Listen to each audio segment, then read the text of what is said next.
Boa noite, queridos irmãos.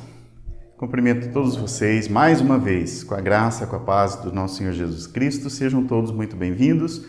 Nós estamos aqui juntos para louvar nosso Deus, para prestar culto a Deus. Espero que você consiga separar esses momentos, consiga se concentrar nesse tempo de louvor a Deus, de culto a Ele, e que nenhuma distração aconteça enquanto nós estivermos juntos aqui, seu coração, meu coração, totalmente dedicados a Ele nesse momento. Vamos fazer uma oração pedindo a Deus que nos acompanhe, oferecendo também a Ele as nossas vidas, nossos louvores, nossas orações, e também pedir para que Deus fale conosco através da palavra. Oremos então.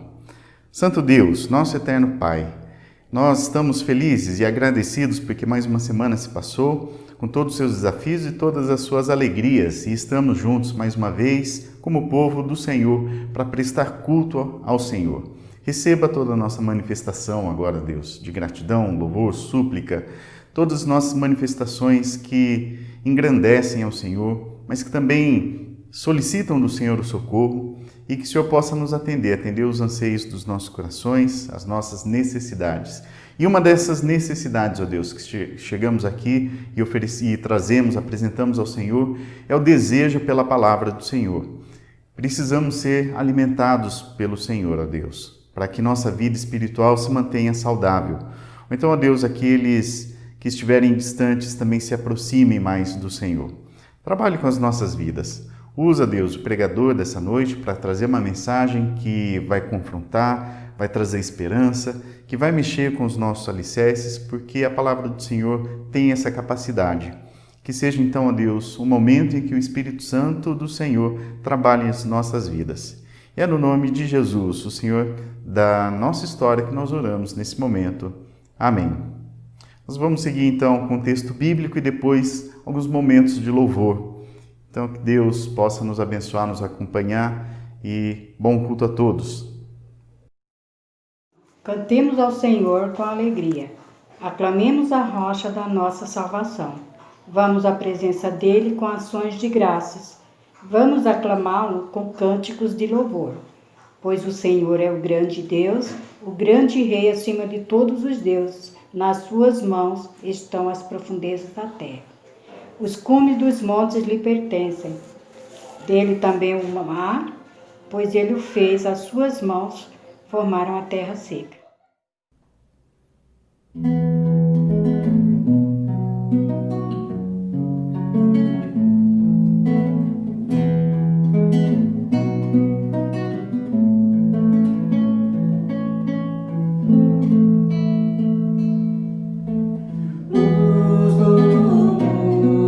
Viestes à terra para que eu pudesse te ver.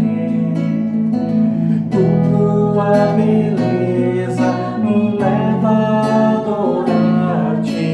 Quero contigo viver. Vim para adorar-te, vim para prostrar-me, vim para dizer que és meu Deus. És totalmente amável, totalmente digno, tão maravilhoso para mim.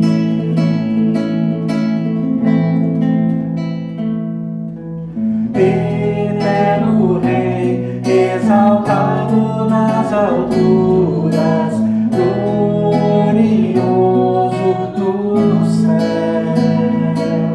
Humilde vieste à terra que criaste, por amor o pó e se fez. Vim para adorar-te, vim para prostrar-me, vim para dizer que és meu Deus. És totalmente amável, totalmente digno, tão maravilhoso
Toma-me, rendido estou, aos pés da cruz me encontrei.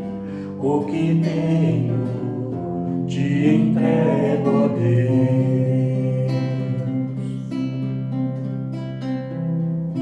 Vem limpar as minhas mãos, purificar meu coração, que eu ande em tudo que tu tens pra mim. Oh, oh, oh, eis-me aqui, rendido estou. Oh, oh, oh, eu sou teu e tu és meu, Jesus.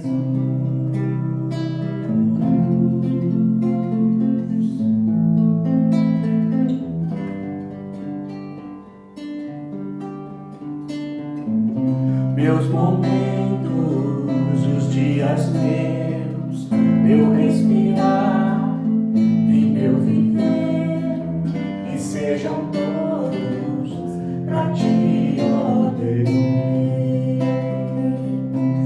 Oh, oh, oh, eis-me aqui, rendido estou.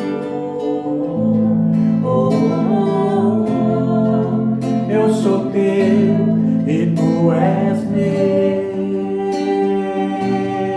Oh, oh, oh, eis-me aqui, rendido estou. Oh, oh, oh, eu sou teu e tu és meu. Oh, oh,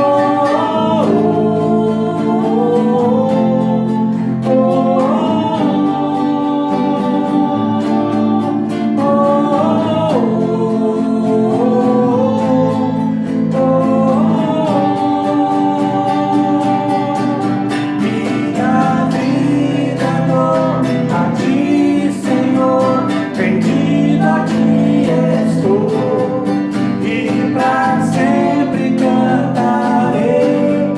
Faz em mim o teu querer. Minha vida dou a ti, Senhor, rendido a ti estou, e pra sempre cantarei. Faz em mim o teu querer.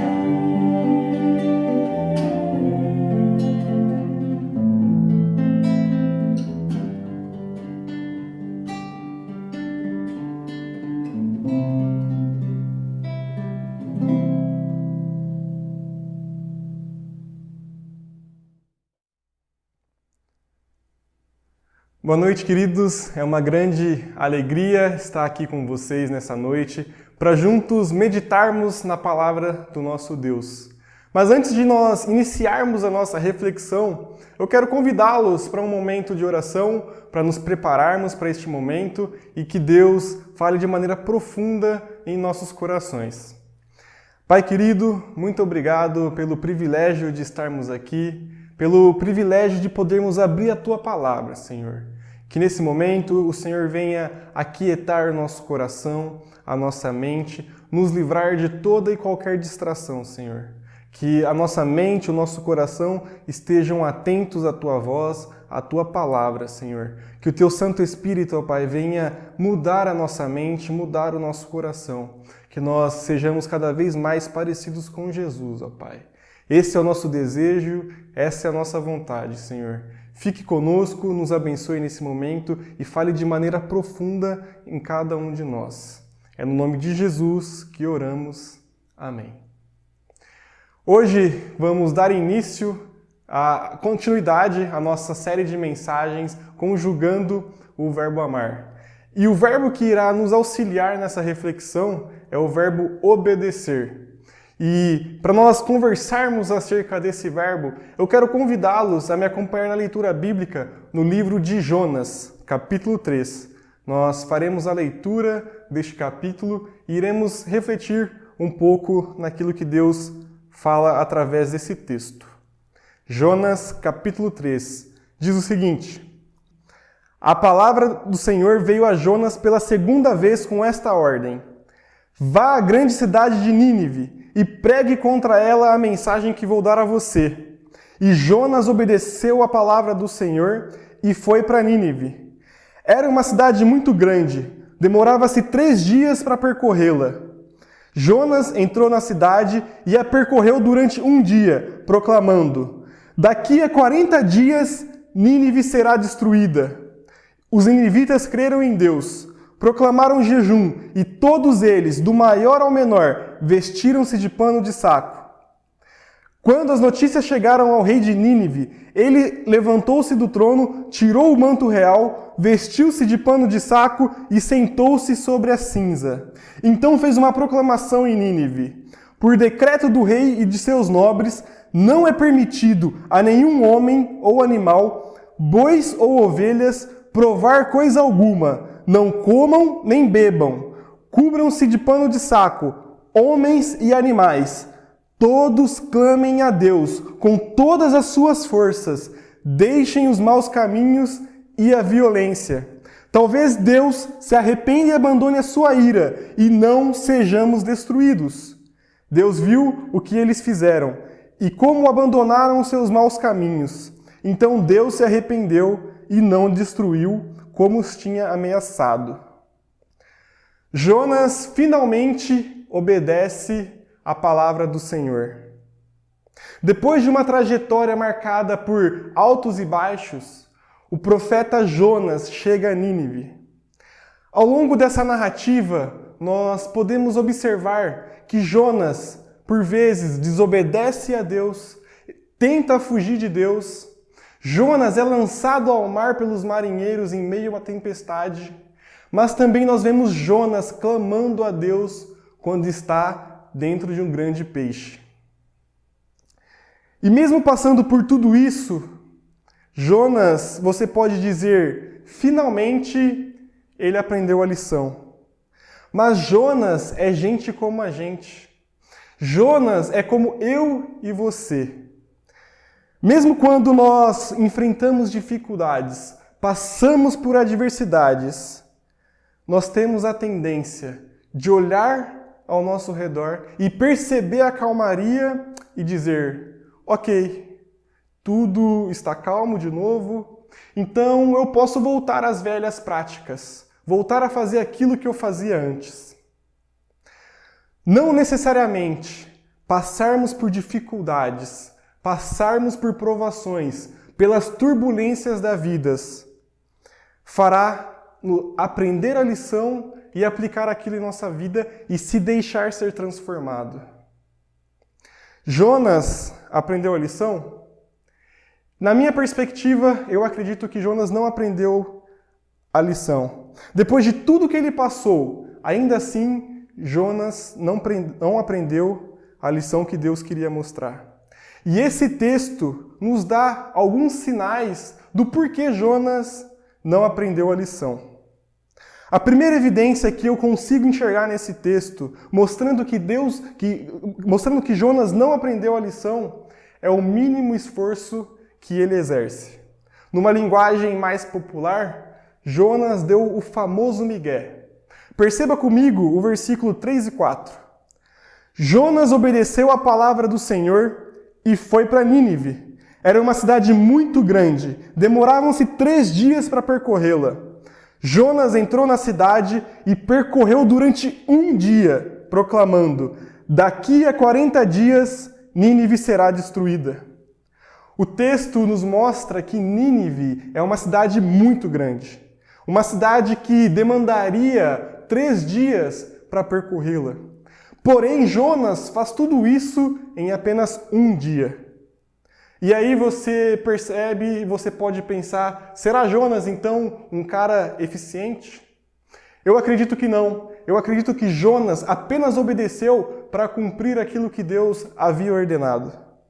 Jonas, ele fez o que fez demonstrando o mínimo esforço.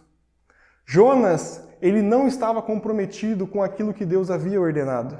Jonas, ele obedeceu a Deus de maneira parcial. Jonas apenas cumpriu o protocolo. É como se ele dissesse a Deus: você me pediu para pregar e eu preguei. Será então que Jonas obedece apenas por medo? Será que essa obediência é apenas pelo um sentimento de culpa? Será que Jonas obedeceu a Deus para não lidar com Deus da mesma maneira que ele teve que lidar nos capítulos anteriores? Pode ser um misto de tudo isso, mas o grande ponto que eu percebo nesse texto é que Jonas obedeceu a Deus de maneira parcial. Meus queridos, obedecer de maneira parcial, obedecer a Deus pela metade, não é uma obediência. Fazer algo pela metade não é obediência de modo algum. Ou nós obedecemos a Deus, ou nós tentamos, ou nós continuamos tentando ser o Senhor da nossa própria história. Ou a nossa vida é inteiramente de Deus, ou nós iremos caminhar de acordo com a nossa própria vontade. Quando Deus nos diz algo e nós olhamos para aquilo que Deus nos está mostrando, entendemos que isso é o correto, entendemos que isso é o melhor para a nossa vida, mas nós optamos em agir de acordo com a nossa própria vontade, é o mesmo que olhar para aquilo que Deus está nos dizendo e falar: ok, Deus, mas eu quero fazer de acordo com a minha vontade. É como se nós recebêssemos uma tarefa que ninguém gostaria de cumprir, algo que todo mundo rejeita e acaba sobrando para nós. É como se nós pegássemos essa tarefa, torcêssemos o nosso nariz e aí nós fazemos aquilo que nos foi pedido de maneira displicente, de modo que nós queremos terminar logo, acabar logo com aquilo e nos livrar daquilo. E quando nós entregamos essa tarefa, esse trabalho, nós recebemos o feedback de que a tarefa está incompleta. E aí, quase que automático, nós respondemos: eu fiz tudo o que eu podia fazer. Eu fiz quase tudo. Eu fiz quase tudo. Eu não fiz tudo, eu fiz quase tudo. Nós não fazemos de todo o coração algo quando nós não temos nosso coração centrado naquilo. Quando nós entregamos algo pela metade, é como se nós estivéssemos dizendo: o meu coração não está aqui, eu estou apenas cumprindo um protocolo. Às vezes, o nosso relacionamento com Deus é pautado por essa displicência. Nós fazemos o mínimo necessário para não desagradarmos a Deus, ou para nos livrarmos das consequências. Obedecemos a Deus apenas para limpar a nossa barra. Nós não estamos com o nosso coração centrado naquilo que Deus está nos dizendo. Nós somos capazes de obedecer a Deus, mas quando fazemos isso de maneira parcial, nós estamos obedecendo a Deus de maneira displicente. O nosso coração não está centrado em Deus. Essa é a primeira evidência de um profeta que tem um chamado, que tem uma tarefa a se fazer, mas ele cumpre de maneira parcial. Jonas, ele entrega um trabalho não com o todo do seu coração, mas ele faz apenas para limpar a sua barra. Ele faz apenas para cumprir o seu protocolo. Jonas, nós percebemos em toda essa narrativa que o coração de Jonas não estava na missão que Deus tinha confiado a ele. Jonas não queria estar onde ele estava. E por esse sentimento de parcialidade, Jonas faz o que faz. O segundo sinal que evidencia que Jonas não está obedecendo a Deus de todo o seu coração é quando nós fazemos o que é certo com a motivação equivocada. Perceba comigo logo no início do versículo, no primeiro versículo, quando diz: Jonas obedeceu a palavra do Senhor. Jonas, ele obedece a palavra do Senhor, mas ele não obedece o Senhor da palavra. Jonas, ele apenas cumpre uma tarefa. Isso significa que é possível nós fazermos algo para Deus com as motivações equivocadas. É possível nós obedecermos a Deus, porém estarmos com o nosso coração distante do Senhor. Foi esse o erro dos fariseus.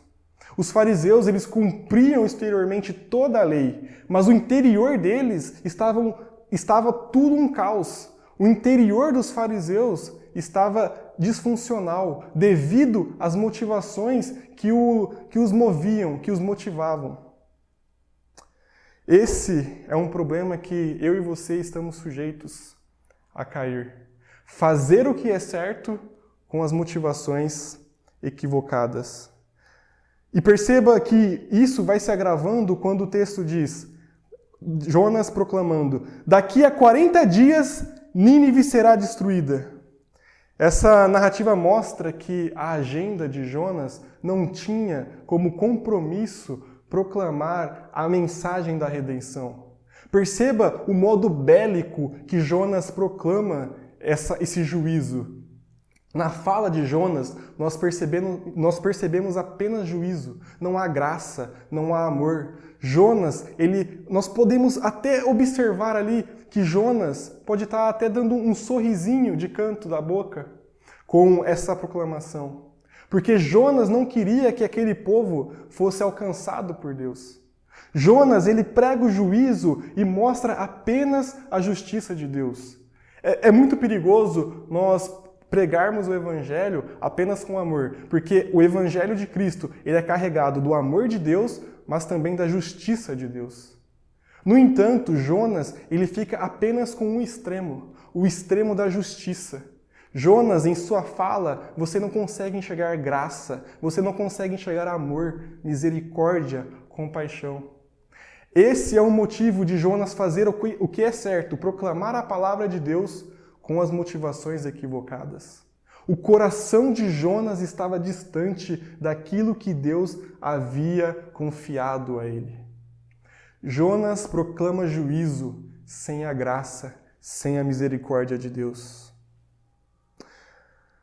No Evangelho há espaço tanto para o juízo, mas também o Evangelho apresenta a graça de Deus. Nós podemos imaginar Jonas com um sorriso no canto ao proclamar essa mensagem de juízo. Jonas, ele preferiu o discurso do juízo ao invés do discurso que une o juízo e o amor de Deus. É possível nós imaginarmos Jonas proclamando essa palavra e apontando o dedo no rosto de cada ninivita, dizendo, vocês serão destruídos, não há salvação para vocês.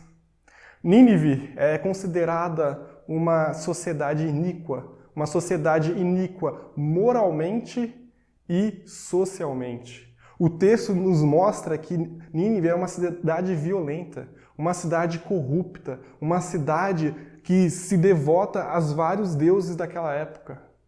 Nínive é uma cidade como a nossa cidade. A nossa cultura é uma cultura idólatra, uma cultura iníqua socialmente e moralmente. E nós percebemos que na agenda de Jonas, ele não queria trazer a salvação para essa cidade. Muitas vezes eu e você somos tomados pelo sentimento de não querermos proclamar o Evangelho de Cristo com algumas pessoas. Ousamos dizer, fulano não tem jeito, eu que não vou ali proclamar o Evangelho para ele. Muitas vezes o nosso coração é tomado por sentimentos como esse. Nós fazemos distinção de pessoas. Nós não queremos trazer o Evangelho muitas vezes para aquelas pessoas que nós enxergamos como inaptas ao Evangelho. É um grande perigo, eu e você, como os discípulos de Jesus, fazermos o que é certo com as motivações erradas. A mensagem do Evangelho, ele expõe o juízo, mas ela também apresenta a graça, o amor de um Deus que é misericordioso, de um Deus que entrou na história para resgatar o seu povo.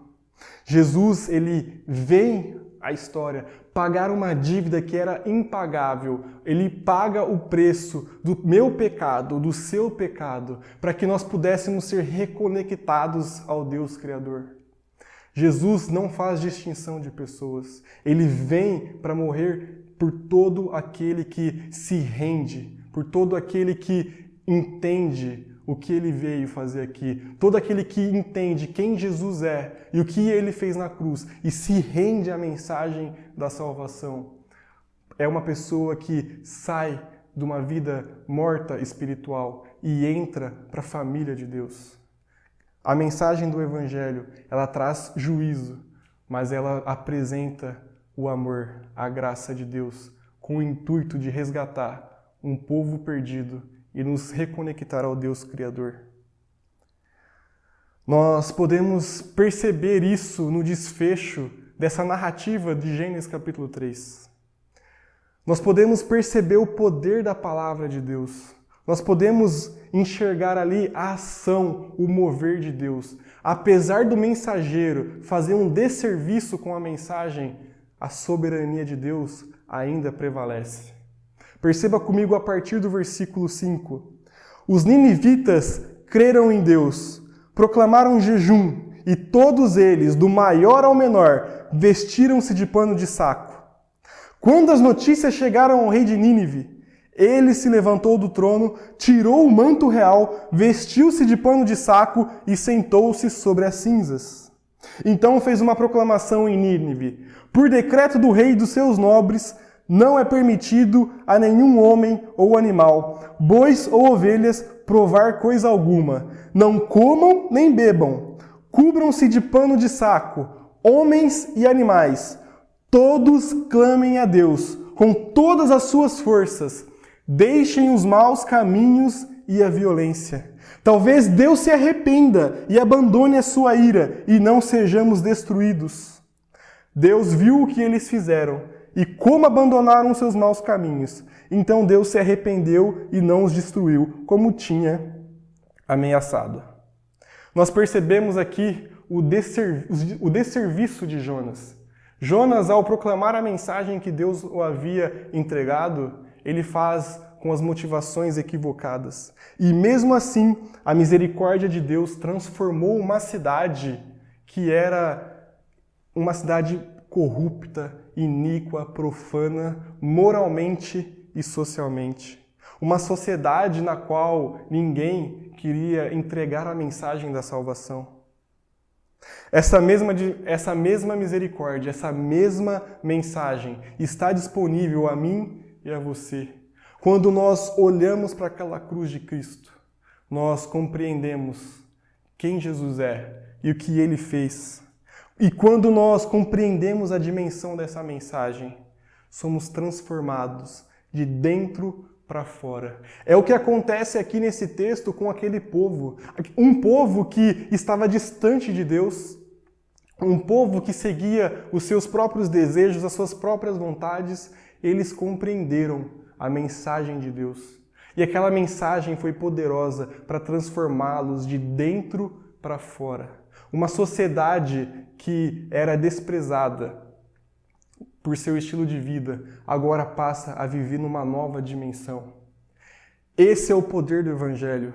Quando nós compreendemos, a nossa vida é transformada. É impossível continuarmos as mesmas pessoas quando nós compreendemos quem Jesus é, o que Ele fez naquela cruz e quando nós nos colocamos de maneira submissa ao seu cuidado.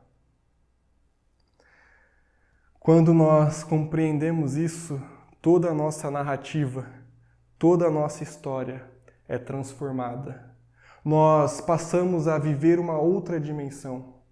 Aquele vazio existencial, aquela busca implacável, ela é suprida. Cristo, Ele preenche todo o vazio do nosso coração. Nós não precisamos mais nos colocar diante de ídolos. O dinheiro não é mais aquilo que irá preencher o meu e o seu coração. O sucesso profissional não é mais aquilo que trará para nós um sentimento de realização.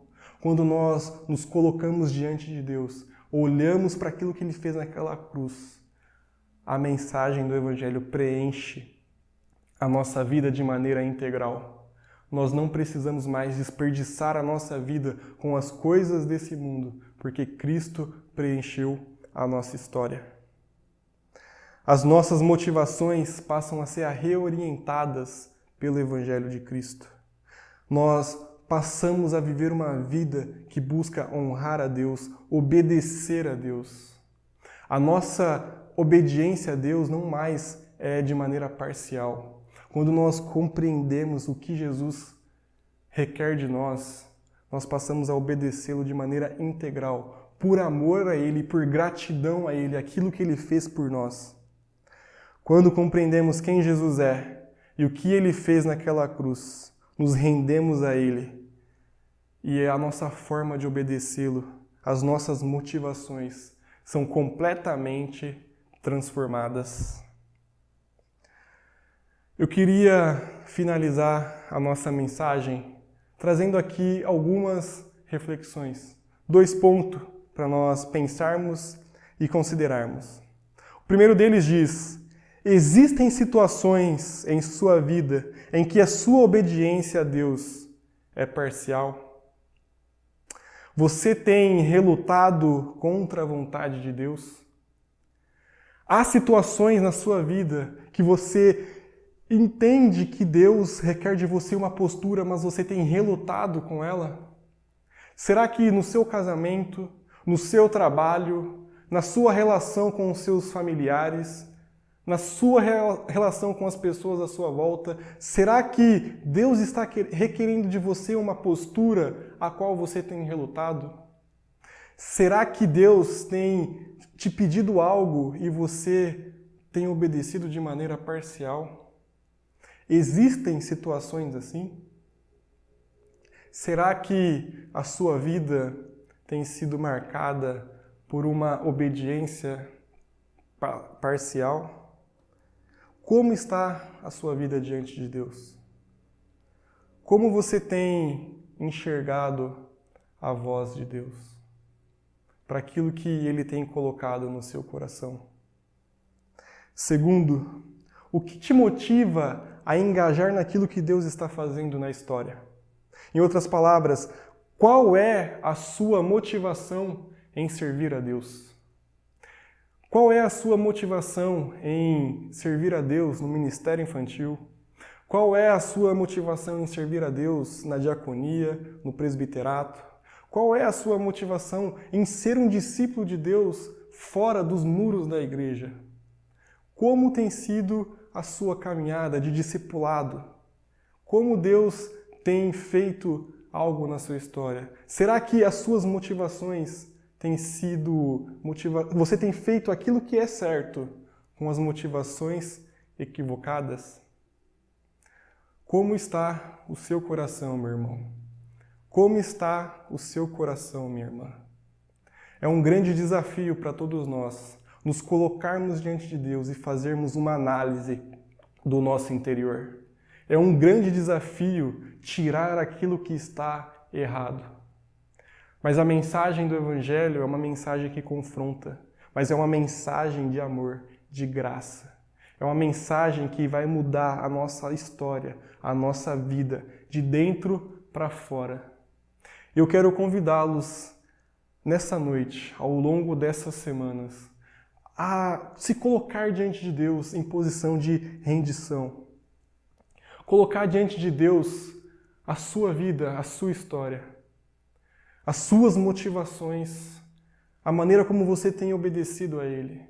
E se algo está errado, se algo está fora de lugar, eu quero te convidar a se colocar diante de Deus numa posição de rendição e mudar aquilo que precisa ser mudado.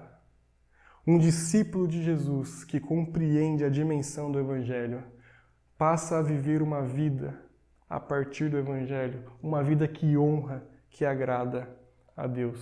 Mesmo quando fazer o que Deus requer de nós seja contrário à nossa vontade. Aquele que entendeu quem Jesus é e o que ele fez naquela cruz, se coloca diante dele e obedece.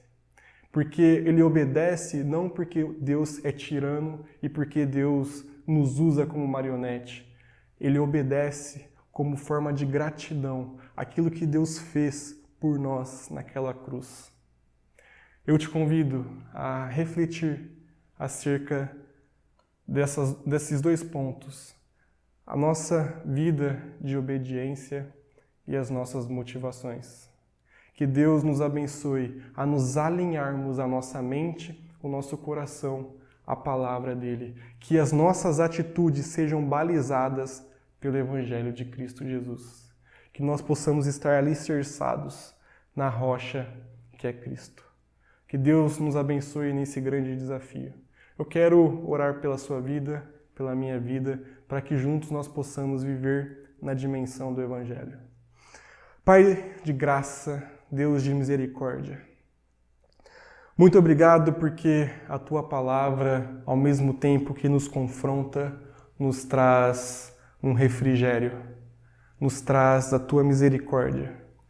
Deus, nos ajude a enxergarmos aquilo que está fora do lugar, que as nossas motivações não sejam pautadas por coisas erradas, ó Deus. Que a nossa obediência, Senhor, seja uma obediência integral a Ti, Senhor. Que não nos coloquemos em posição de obediência parcial, mas em uma obediência total à Tua palavra, Senhor. Que nós possamos viver como os discípulos de Jesus nessa cidade, nessa história, Senhor, honrando e glorificando o Teu nome através das nossas vidas, apesar de nós, Senhor. Que o Teu Santo Espírito venha nos moldar a Tua palavra, Senhor, e que a cada dia nós possamos ser cada vez mais parecidos com Cristo Jesus. Esse é o meu desejo, Senhor, para a honra e glória do Teu nome. Amém.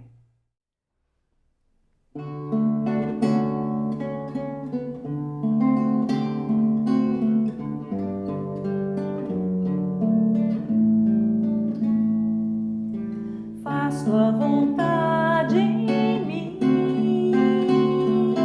modifica o meu coração, que seja sempre assim, minha vida em Tuas mãos, na Tua presença, ó Deus soberano, não há desencontros nem dor. Por isso, Senhor, faz Tua vontade em mim.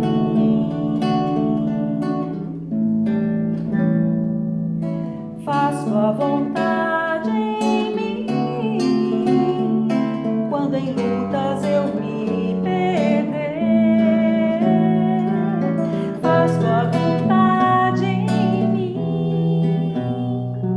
Só assim poderei vencer.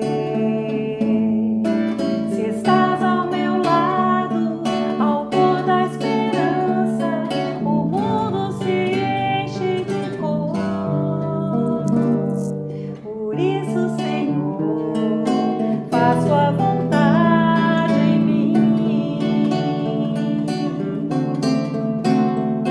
Nos dias de angústia, nos tempos de paz, nas horas confusas, nos sonhos a paz, na doce alegria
Vamos aos recados sobre as atividades da semana. Na próxima terça-feira, às 20h30, nós continuamos com os nossos estudos sobre o catecismo. Na quinta-feira, às 20h30 também, nós temos a reunião de oração. Tem sido um tempo muito gostoso de comunhão com os irmãos.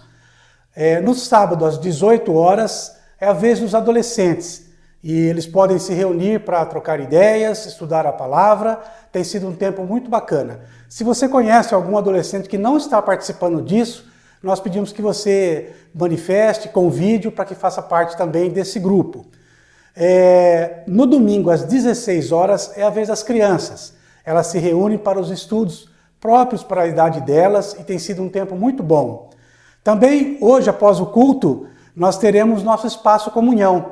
Nós gostaríamos de ver você lá, de ver seu rosto lá, e nós podemos, mais uma vez, conversar uns com os outros e trocar nossas ideias. Eu também queria lembrar dos aniversariantes dessa semana. No dia 17 foi o aniversário da Silvana, e no dia 18, o aniversário de casamento do Lucas e da Jucinei. E nós rogamos a Deus que abençoe a vida de vocês, que esse novo ano que se inicia seja um ano repleto da companhia do Senhor e do cuidado de Deus sobre vocês. Chegando ao final do nosso culto, então, nós vamos fazer a oração final, também rogar as bênçãos de Deus sobre nossas vidas. Por isso, mais uma vez, eu convido você a me acompanhar em uma oração. Santo Deus querido, estamos gratos ao Senhor por tudo que vivemos aqui nesse culto, durante esse tempo que estivemos juntos, uns com os outros e junto com o Senhor também. Aprofunda, ó Deus, e aperte os nossos laços, esses laços de comunhão uns com os outros e principalmente comunhão com o Senhor.